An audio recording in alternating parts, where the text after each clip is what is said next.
성경으로 읽는 시대, 말씀으로 누리는 쉼, 시대를 읽는 말씀입니다. 지친 마음에 하나님의 위로가 필요하신가요? 구독과 알람 설정을 해두시면 매일 은혜의 말씀을 받으실 수 있습니다. 좋아요는 이 메시지가 더 많은 분들에게 전해지는 축복의 통로입니다. 기도 제목도 마음 편히 남겨주세요. 함께 기도하겠습니다. 우리는 모두 각자의 자리에서 다른 고민과 다른 무게를 안고 하루를 시작하지만 주님의 품 안에서는 누구든지 위로받고 새 힘을 얻을 수 있습니다.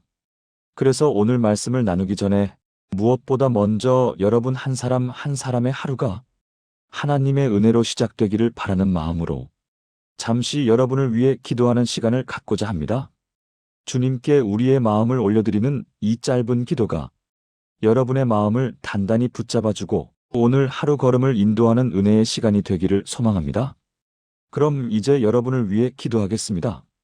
사랑하는 하늘 아버지, 오늘도 눈을 뜨게 하시고 새로운 하루를 선물로 허락하신 주님께 감사합니다. 지금 이 기도를 드리는 모든 하나님의 자녀들에게 하늘의 평안과 성령의 숨결을 가득 부어 주옵소서. 주님, 오늘 우리가 걷는 모든 길을 주의 손으로 붙들어 주시고 불안한 마음에는 평안을, 지친 마음에는 새 힘을, 흩어진 생각에는 하나님의 지혜를 내려주시옵소서. 혹시 마음속에 어제의 상처나 두려움이 남아있다면 지금 이 순간 주님의 보혈로 깨끗이 씻어주시옵소서. 새날은 새 은혜로 시작하게 하시고 새 마음으로 일어나 담대하게 걸어나가게 하옵소서. 오늘 우리가 만나는 사람마다 사랑과 친절을 나누게 하시고 하는 일마다 은혜의 흔적이 가득하게 하시며 결정해야 하는 순간마다 주의 지혜로 올바른 선택을 하게 하옵소서.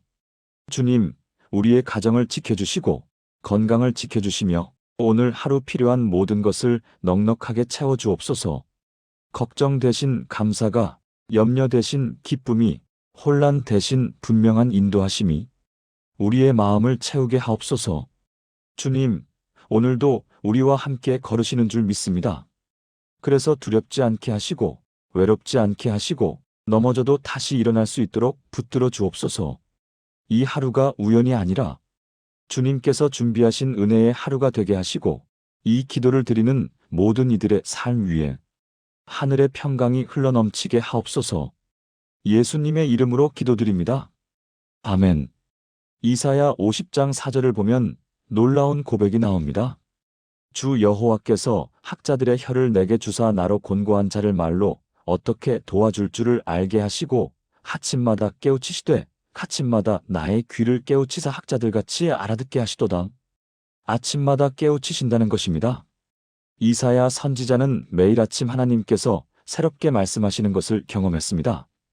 어제 들었던 말씀이 아니라 오늘 주시는 새로운 말씀, 어제의 은혜가 아니라 오늘 필요한 새로운 은혜를 받았던 것입니다. 여러분은 어떠십니까? 혹시 이런 생각 해보신 적 있으신가요? 작년에 받았던 은혜로 올해도 살아갈 수 있을까? 지난주에 들었던 말씀이면 이번 주도 충분하지 않을까? 그런데 성경은 분명히 말씀하십니다. 아침마다 새롭다고 하셨습니다. 매일 아침 하나님의 새로운 음성이 필요하다는 것입니다. 왜 그럴까요? 왜 어제의 말씀으로는 충분하지 않을까요? 왜 하나님은 아침마다 새롭게 말씀하시는 걸까요? 그것은 우리가 매일 새로운 전쟁터로 나가기 때문입니다. 오늘 마주할 문제는 어제와 다르고 오늘 필요한 힘은 어제와 다릅니다. 오늘 부딪힐 영적 전투는 어제와 다른 양상으로 펼쳐집니다. 그래서 하나님은 아침마다 새롭게 우리에게 말씀하십니다. 오늘을 살아갈 힘을, 오늘 필요한 지혜를, 오늘 붙들어야 할 약속을 새롭게 주시는 것입니다. 여러분, 생각해 보십시오. 만나가 그랬지 않습니까? 광야의 이스라엘 백성들에게 하나님은 매일 아침 만나를 내려주셨습니다. 어제 먹었던 만나로는 오늘을 살 수 없었습니다.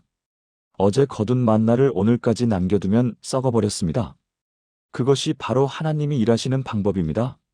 매일 새롭게, 아침마다 새롭게 공급하시는 것입니다. 오늘 우리가 함께 나눌 7가지 말씀은 바로 이 진리를 담고 있습니다. 하나님께서 오늘 아침 여러분에게 반드시 들려주시고 싶어 하시는 말씀들입니다. 어쩌면 여러분은 이미 이 말씀들을 들어보셨을 수도 있습니다. 하지만 오늘 아침 하나님은 이 말씀들을 새롭게 여러분에게 말씀하고 계십니다. 새로운 상황 속에서 새로운 필요 가운데 새로운 은혜로 듣게 하실 것입니다. 준비되셨습니까? 그렇다면 함께 하나님의 음성에 귀를 기울여 보겠습니다.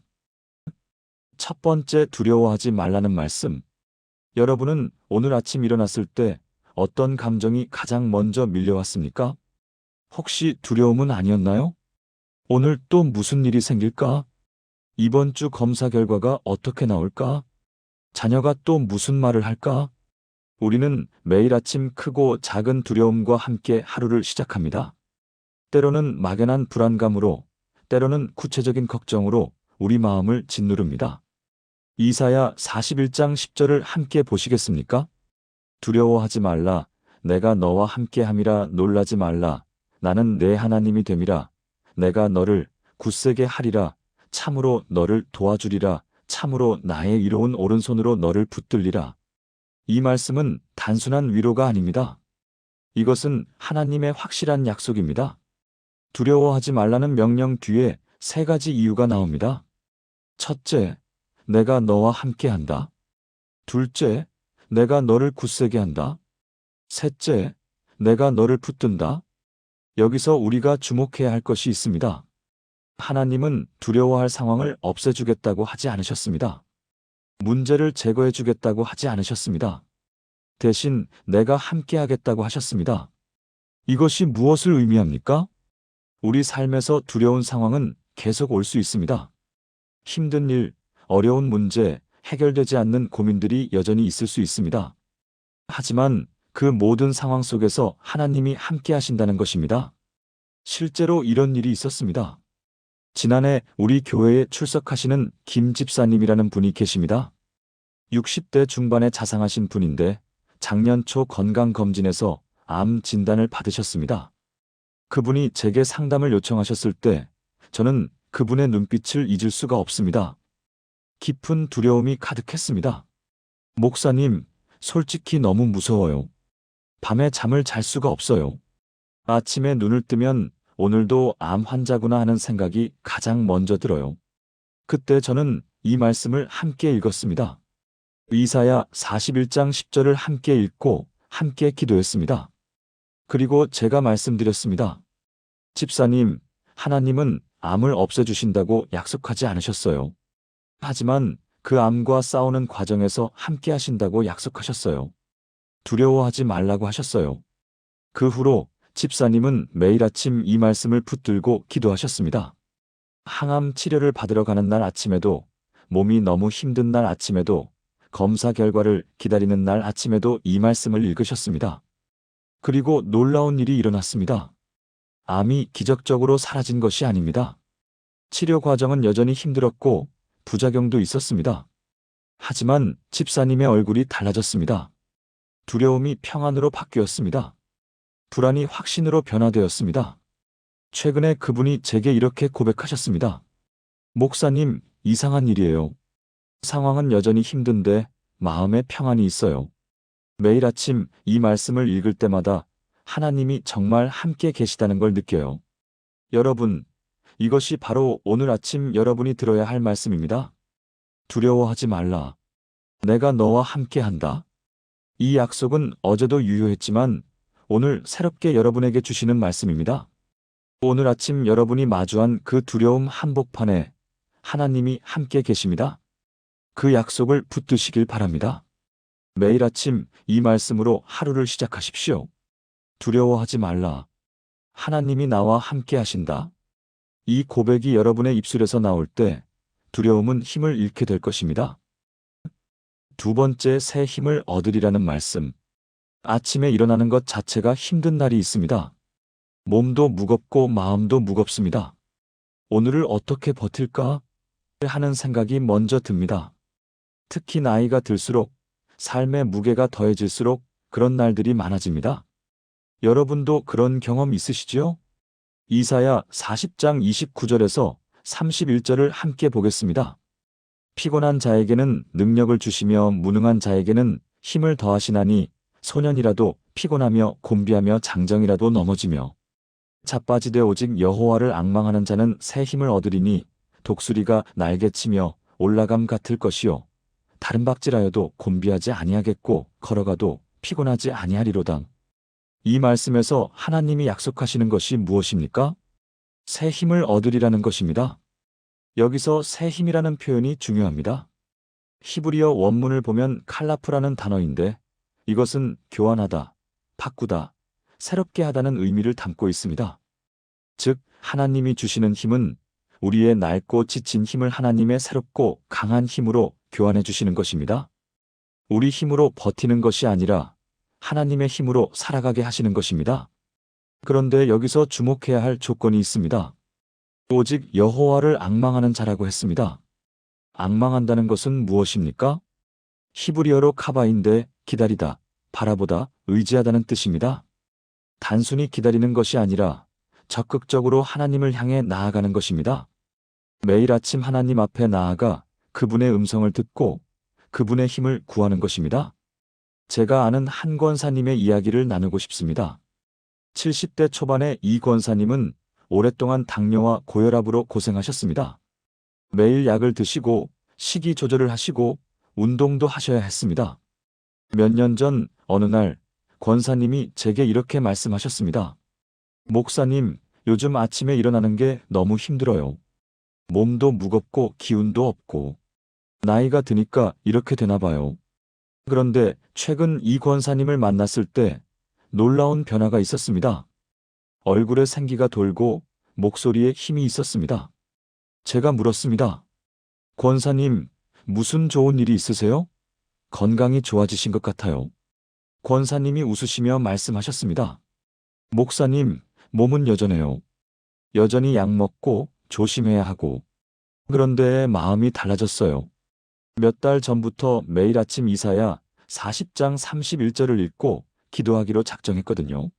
새 힘을 얻으리니 이 말씀을 붙들고 매일 아침 하나님께 힘을 구했어요. 권사님은 계속 말씀하셨습니다. 신기한 게 뭔지 아세요? 몸 상태는 크게 달라지지 않았는데 하루를 살아갈 힘이 생기는 거예요. 아침에 일어나면 오늘도 주님이 힘을 주실 거야 하는 기대감이 생겨요. 그리고 정말로 하루를 잘 보내게 돼요. 여러분, 이것이 바로 하나님이 주시는 새 힘입니다. 우리 몸의 건강 상태를 바꿔주시는 것이 아니라 그 상태 속에서도 살아갈 수 있는 영적인 힘을 주시는 것입니다.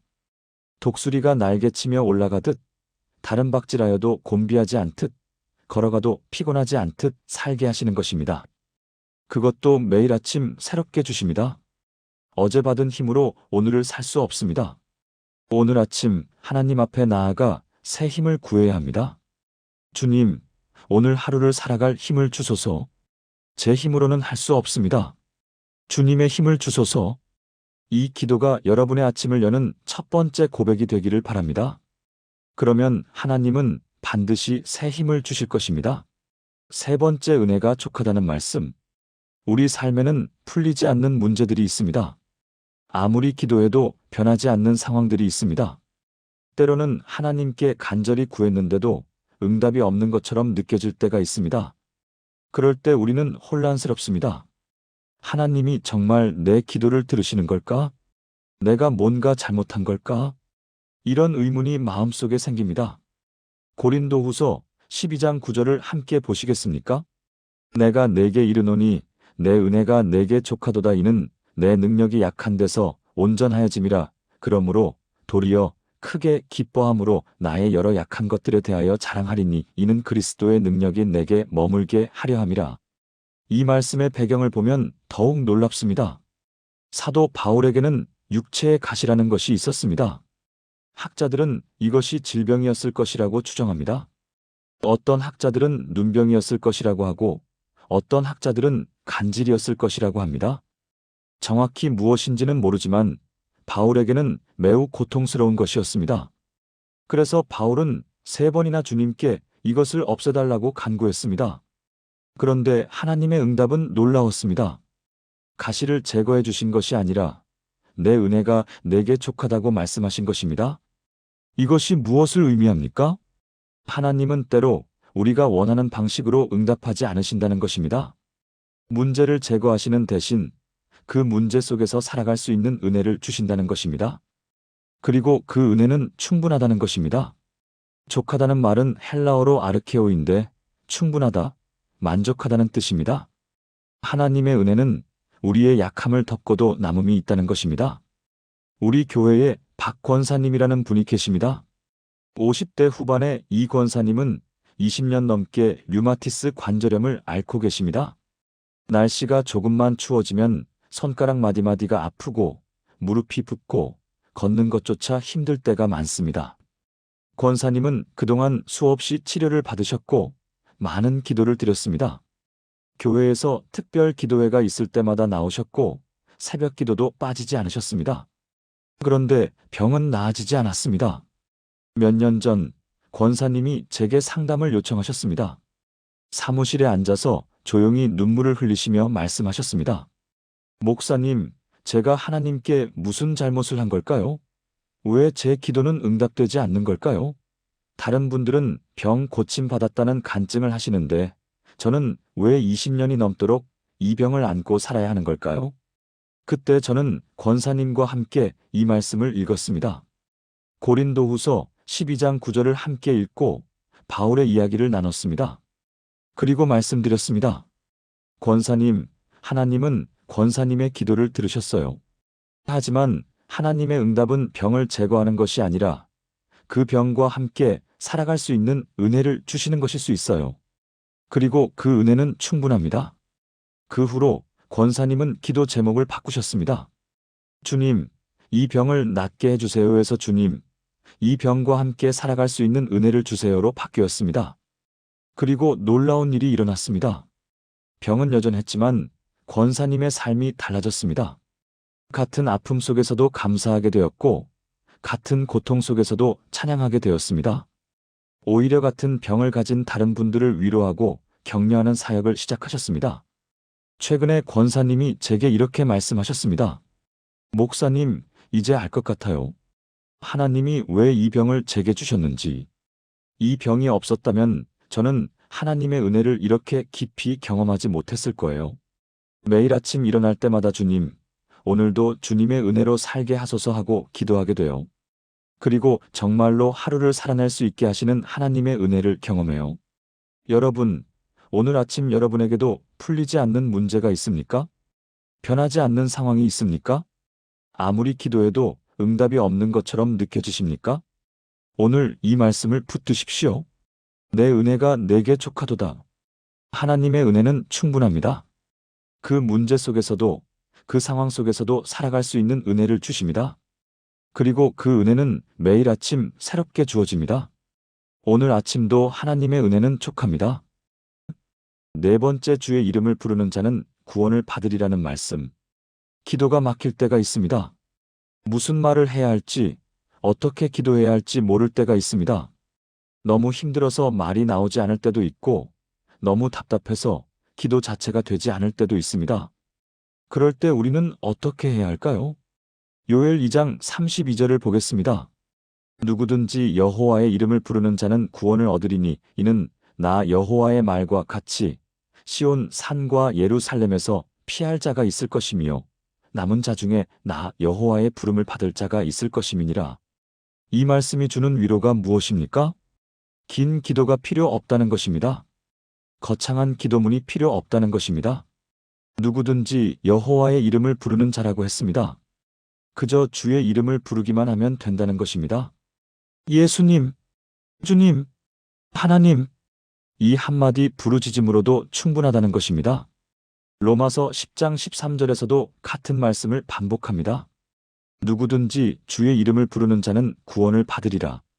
바울은 이 말씀을 인용하면서 누구든지를 강조합니다. 유대인이든 헬라인이든 부자든 가난한 자든 지혜로운 자든 어리석은 자든 상관없이 누구든지 주의 이름을 부르면 구원을 받는다는 것입니다. 여기서 구원이라는 단어는 단순히 영혼 구원만을 의미하지 않습니다. 헬라어 소조는 구원하다, 건지다, 치유하다, 보존하다는 뜻을 모두 담고 있습니다.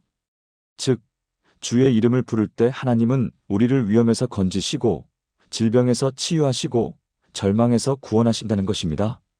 제가 몇 년 전 경험한 일을 나누겠습니다. 어느 날 새벽 한 자매님으로부터 긴급 전화가 왔습니다. 목소리가 떨리고 있었습니다. 목사님, 제 남편이 갑자기 쓰러졌어요. 지금 구급차를 불렀는데 너무 무서워요. 어떻게 해야 하죠? 저는 급히 병원으로 달려갔습니다. 응급실 앞에서 자매님을 만났는데 그분은 울고 계셨습니다. 목사님, 기도가 안 나와요. 무슨 말을 해야 할지 모르겠어요. 머릿속이 하얘요. 저는 자매님의 손을 잡고 말씀드렸습니다. 괜찮아요. 긴 기도 필요 없어요. 그냥 예수님 하고 부르세요. 주님 도와주세요 하고 부르짖으세요. 그리고 함께 기도했습니다. 긴 기도가 아니었습니다. 예수님 도와주세요. 주님 살려주세요. 하나님 긍휼히 여겨주세요. 짧은 부르짖음이었습니다. 감사하게도 그분의 남편은 생명을 건지셨습니다. 의사 선생님은 정말 다행이에요. 조금만 늦었어도 위험했을 거예요 라고 하셨습니다. 나중에 자매님이 제게 고백하셨습니다. 목사님, 그날 정말 기도가 안 나왔어요. 그런데 그냥 예수님 하고 계속 불렀어요. 울면서 주님 하고 불렀어요. 그게 기도였어요. 그런데 하나님이 들으셨어요. 여러분, 이것이 바로 오늘 우리가 붙들어야 할 말씀입니다.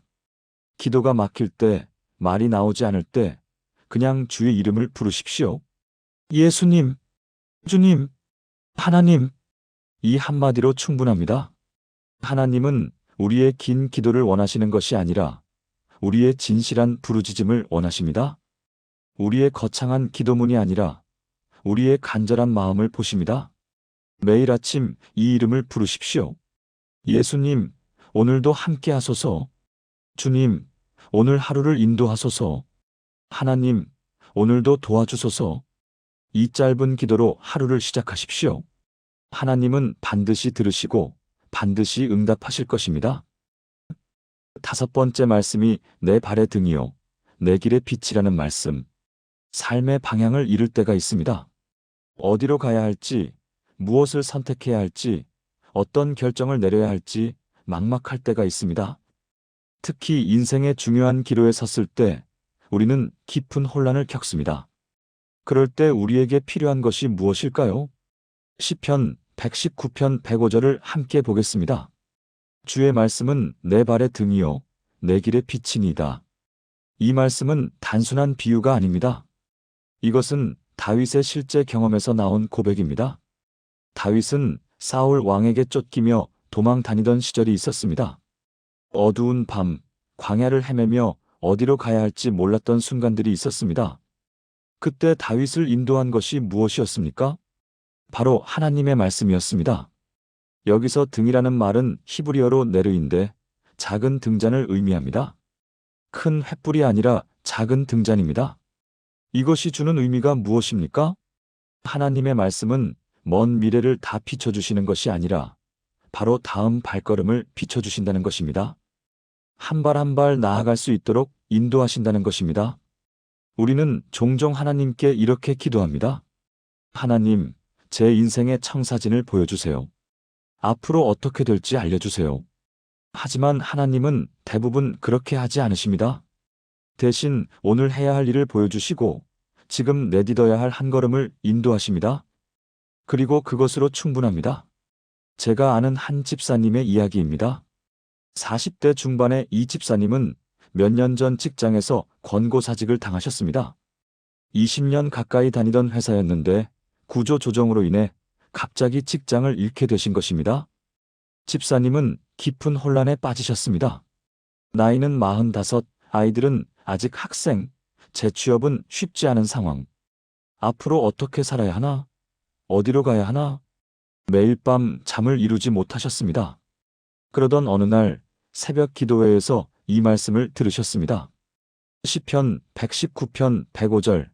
주의 말씀은 내 발의 등이요, 내 길의 빛이니이다. 그날 집사님은 이 말씀이 마음에 깊이 박혔다고 하셨습니다. 그리고 결심하셨습니다. 하나님, 앞으로 어떻게 될지는 모르겠습니다. 하지만 매일 아침 말씀을 읽고 오늘 해야 할 일을 하나님께 여쭙겠습니다. 그렇게 집사님은 매일 아침 성경을 읽고 기도하기 시작하셨습니다. 하나님, 오늘 제가 무엇을 해야 합니까? 처음에는 답이 명확하지 않았습니다. 하지만 말씀을 읽으며 조금씩 마음에 평안이 오기 시작했습니다.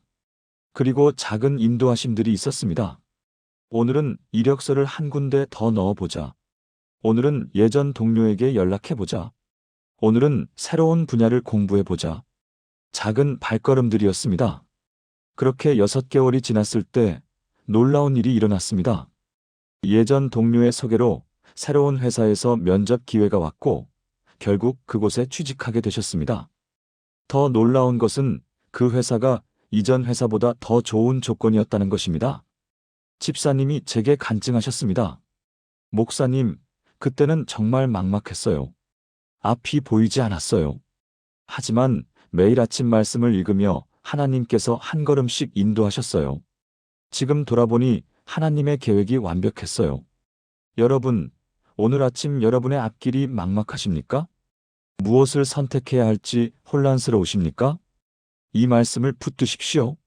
하나님의 말씀은 여러분의 발의 등이요, 길의 빛입니다. 매일 아침 말씀을 읽으십시오. 그러면 하나님이 오늘 내딛어야 할 한 걸음을 보여주실 것입니다. 먼 미래가 보이지 않아도 괜찮습니다. 오늘 한 걸음이면 충분합니다. 그 한 걸음이 모여 결국 하나님의 완전하신 계획으로 인도될 것입니다. 6번째, 쉬지 말고 기도하라는 말씀. 기도가 의무처럼 느껴질 때가 있습니다. 해야 하는데 하기 싫을 때가 있습니다. 특히 오랫동안 기도했는데도 응답이 없는 것 같을 때 기도가 공허하게 느껴질 때가 있습니다. 그럴 때 우리는 어떻게 해야 할까요? 데살로니가전서 5장 17절을 보겠습니다. 쉬지 말고 기도하라. 이 짧은 명령이 주는 의미가 무엇입니까? 쉬지 말고라는 말은 헬라어로 아디알레이프토스인데 끊임없이 계속해서라는 뜻입니다. 하루 24시간 내내 무릎 꿇고 기도하라는 의미가 아닙니다. 삶의 모든 순간에 하나님과 대화하며 살라는 것입니다. 일하면서도, 걸으면서도, 밥 먹으면서도, 잠들기 전에도 하나님과 교제하라는 것입니다. 이것은 기도를 의무가 아닌 호흡으로 만들라는 명령입니다. 숨을 쉬듯이 자연스럽게 끊임없이 하나님과 대화하라는 것입니다. 에베소서 6장 18절도 같은 맥락입니다.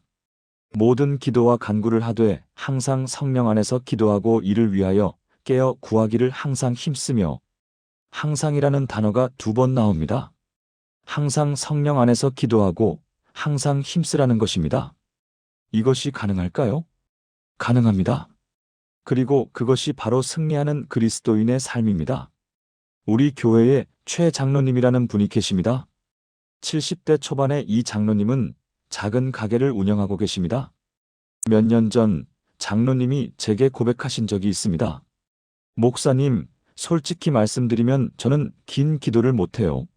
새벽 기도회에 나가면 다른 분들은 길게 통성기도 하시는데 저는 뭐라고 기도해야 할지 모르겠어요. 그래서 저는 장로님께 이 말씀을 나눴습니다. 데살로니가전서 5장 17절, 쉬지 말고 기도하라. 그리고 설명했습니다. 장로님, 긴 기도를 하라는 게 아니에요. 하루 종일 하나님과 대화하며 사시는 거예요. 가게에서 손님을 맞이할 때도, 물건을 정리할 때도, 집에 가는 길에도 짧게 하나님께 말씀드리는 거예요. 그 후로 장로님의 삶이 달라지셨습니다. 장로님은 이렇게 실천하기 시작하셨습니다. 아침에 가게 문을 열 때 주님, 오늘도 이 가게를 축복하소서. 손님이 들어올 때 주님, 이 손님을 축복하소서. 힘든 손님을 만났을 때 주님, 인내하게 하소서. 장사가 안 될 때 주님, 여전히 감사합니다. 저녁에 문을 닫을 때 주님, 오늘도 지켜주셔서 감사합니다. 이런 짧은 기도들을 하루 종일 드리기 시작하셨습니다. 그러자 놀라운 변화가 일어났습니다. 장로님의 얼굴에서 평안이 흘러나오기 시작했습니다. 장사가 잘 되든 안 되든, 기분 좋은 일이 있든 없든 항상 평안하셨습니다. 최근에 장로님이 제게 이렇게 간증하셨습니다. 목사님, 이제 기도가 짐이 아니에요. 기도가 호흡이 됐어요. 하루 종일 하나님과 대화하며 사니까 하나님이 정말 함께 계신다는 걸 느껴요. 예전에는 기도 시간이 따로 있었는데 이제는 모든 시간이 기도 시간이에요. 여러분, 이것이 바로 쉬지 말고 기도하라는 말씀의 의미입니다. 긴 기도를 하라는 것이 아닙니다. 거창한 기도문을 외우라는 것이 아닙니다. 하루 종일 하나님과 대화하며 살라는 것입니다. 오늘부터 실천해 보십시오. 아침에 일어날 때 주님, 오늘도 함께 하소서. 일터로 가면서 주님, 오늘 하루를 인도하소서. 일하는 중에 주님, 지혜를 주소서. 식사할 때 주님, 이 음식을 감사합니다. 힘들 때 주님, 힘을 주소서. 기쁠 때 주님, 감사합니다.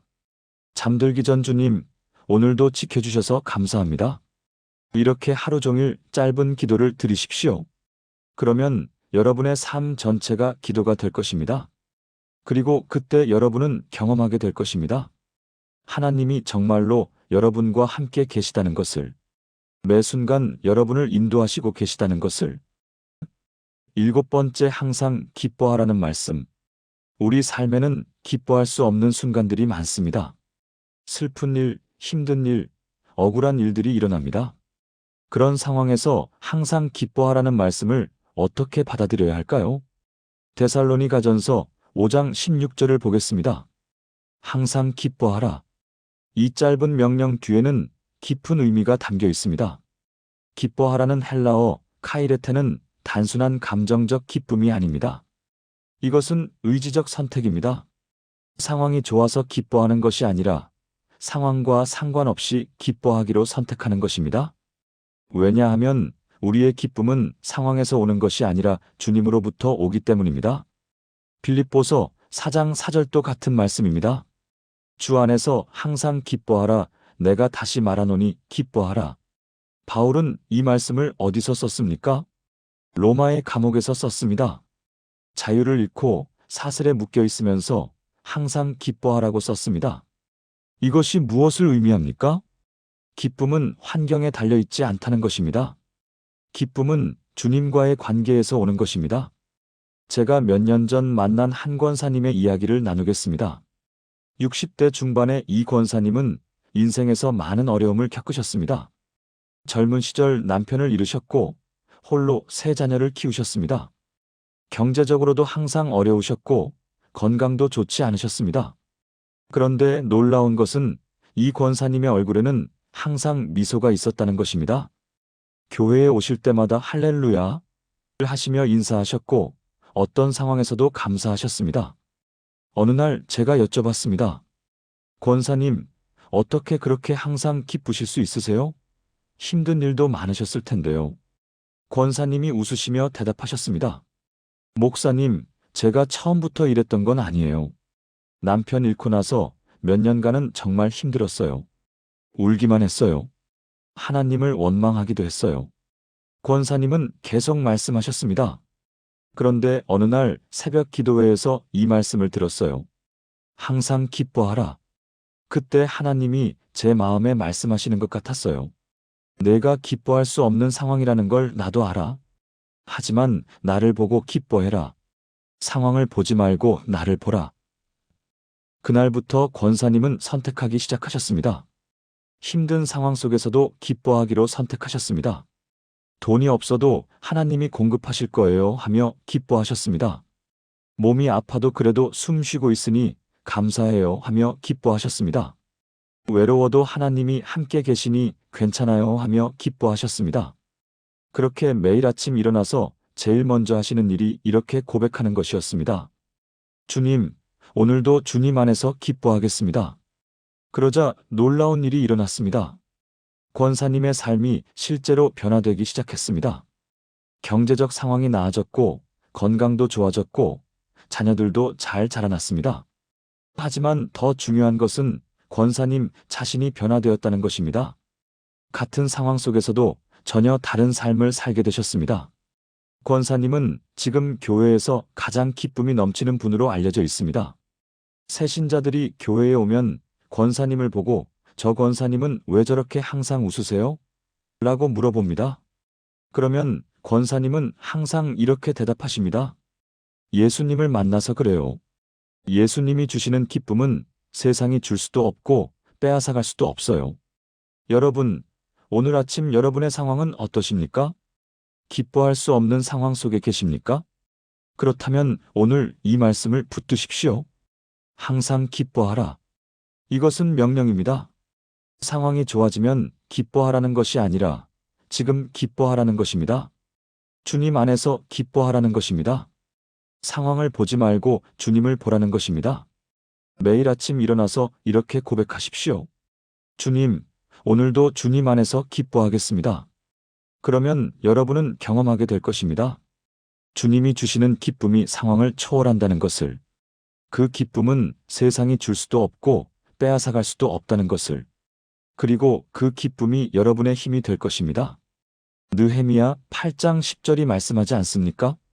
여호와로 인하여 기뻐하는 것이 너희의 힘이니라. 사랑하는 여러분, 지금까지 우리가 함께 나눈 7가지 말씀을 되새겨 보겠습니다. 첫째, 두려워하지 말라는 말씀입니다. 하나님이 우리와 함께 하시기 때문에 우리는 두려워하지 않을 수 있습니다. 둘째, 새 힘을 얻으리라는 말씀입니다. 매일 아침 하나님을 앙망하는 자에게 하나님은 새로운 힘을 주십니다. 셋째, 은혜가 족하다는 말씀입니다. 우리가 원하는 방식으로 응답하지 않으실 때도 하나님의 은혜는 충분합니다. 넷째, 주의 이름을 부르는 자는 구원을 받으리라는 말씀입니다. 긴 기도가 필요 없습니다.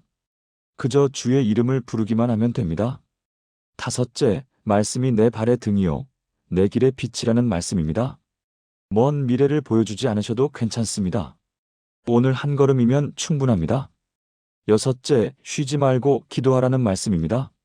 하루 종일 하나님과 대화하며 사는 것, 그것이 기도입니다. 일곱째, 항상 기뻐하라는 말씀입니다. 상황과 상관없이 주님 안에서 기뻐하는 것, 그것이 우리의 힘입니다. 이 7가지 말씀은 어제도 진리였고 오늘도 진리이며 내일도 진리일 것입니다. 하지만 중요한 것은 이 말씀들이 매일 아침 새롭게 우리에게 주어진다는 것입니다. 예레미야가 3장 22절에서 23절이 말씀하지 않습니까? 여호와의 인자와 긍휼이 무궁하심으로 우리가 진멸되지 아니함이니이다. 이것들이 아침마다 새로우니 주의 성실하심이 크시도다. 아침마다 새롭습니다. 어제 받은 은혜로 오늘을 살 수 없습니다. 오늘 아침 하나님은 새로운 은혜를 준비하고 계십니다.